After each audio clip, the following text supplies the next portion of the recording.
दोस्तों, दुनिया आज भारत को एक नए नजरिए से देख रही है। 31 अगस्त और 1 सितंबर को प्रधानमंत्री नरेंद्र मोदी पहुंचे चीन के तियानजिन, जहां हुआ 25वां एससीओ शिखर सम्मेलन। ये सिर्फ एक दौरा नहीं था, ये था भारत की कूटनीति का असली दमखम। मोदी ने 3 बड़े संदेश दिए। पाकिस्तान को सीधी चेतावनी दी, चीन को उसकी पुरानी बातें याद दिलाई और ट्रंप तक भी पहुंचा साफ पैगाम। आज मैं आपको पूरा किस्सा बताऊंगा विस्तार से, और जब अंत तक सुनोगे तो समझ जाओगे कि भारत अब सिर्फ खेल का हिस्सा नहीं बल्कि खेल बदलने वाला देश बन चुका है। दोस्तों, वीडियो के अंत तक जुड़े रहें, वीडियो को लाइक करना और चैनल को सब्सक्राइब करना ना भूलें, क्योंकि आपको मिलेगा यहाँ सच्ची खबरों का विश्लेषण। सबसे पहले समझते हैं कि एससीओ आखिर है क्या। एससीओ यानी शंघाई कॉरपोरेशन ऑर्गेनाइजेशन, एशिया की सबसे बड़ी सुरक्षा और आर्थिक संस्था। इसमें शामिल है भारत, चीन, रूस, पाकिस्तान और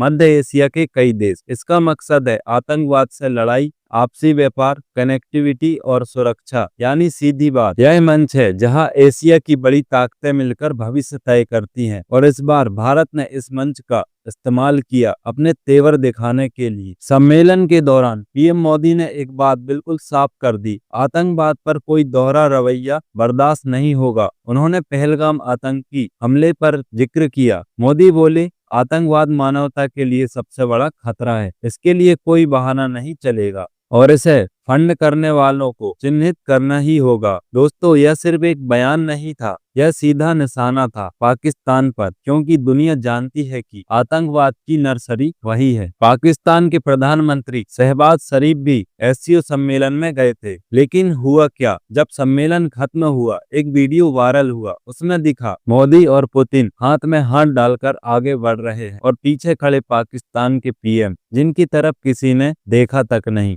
लोगों ने सोशल मीडिया पर लिखा, इलायची की तरह अनदेखा कर दिया। यानी पाकिस्तान को सीधा संदेश, भारत अब तुम्हें भाव भी नहीं देगा, आतंकवाद को पनाह दोगे तो मंच पर भी तुम्हें कोई पूछने वाला नहीं। अब आते हैं चीन पर। 2019 के बाद यह पहला मौका था जब मोदी और शी जिनपिंग आमने सामने मिले। मोदी ने साफ कहा, सीमा पर शांति जरूरी है, व्यापार संतुलित होना चाहिए, वीजा और धार्मिक यात्राएं आसान हो और दोनों देशों के बीच उड़ान फिर शुरू हो। यानी मोदी ने चीन को याद दिलाया, अगर भरोसा चाहिए तो सिर्फ मीठी बातें नहीं, जमीनी हकीकत बदलनी होगी। ये सीधा मैसेज था, भारत अब गलवान भूलने वाला नहीं है। सम्मेलन में सबसे भावुक पल तब आया जब पुतिन और मोदी मिले। दोनों साथ बैठे, बातचीत की और भारत रूस के रिश्तों पर जोर दिया। व्यापार बढ़ाने पर चर्चा हुई, उर्वरक, ऊर्जा, रक्षा और आंतरिक पर सहयोग की बात हुई। पुतिन ने कहा, कठिन वक्त में भी भारत और रूस साथ रहे हैं। यानी भारत अब अमेरिका, रूस और चीन सबके साथ अपनी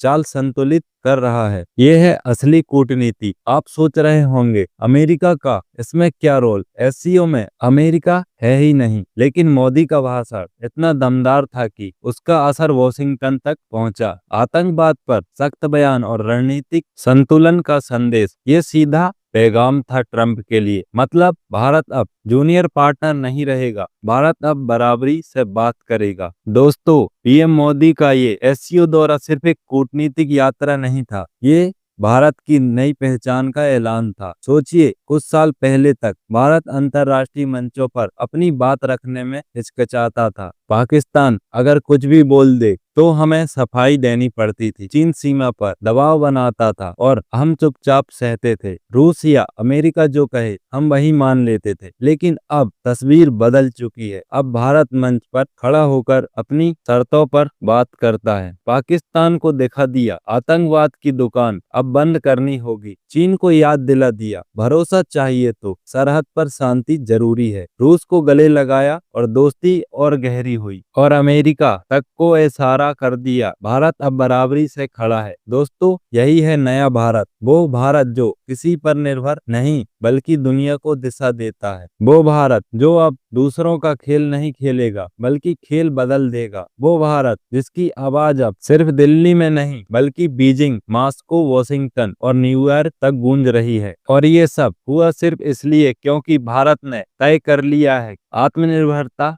ही ताकत है, कूटनीति ही हथियार है और एकता ही असली पहचान है। तो दोस्तों, जब अगली बार कोई पूछे कि भारत का असली दम क्या है, तो आप सिर्फ इतना कह देना, भारत सुनने वाला देश नहीं बल्कि दुनिया को सुनाने वाला देश बन चुका है। दोस्तों, वीडियो जानकारी पूर्ण लगी हो तो वीडियो को देशभक्तों के साथ शेयर करें और कमेंट में अपनी राय लिखकर जरूर बताएं। जय हिंद।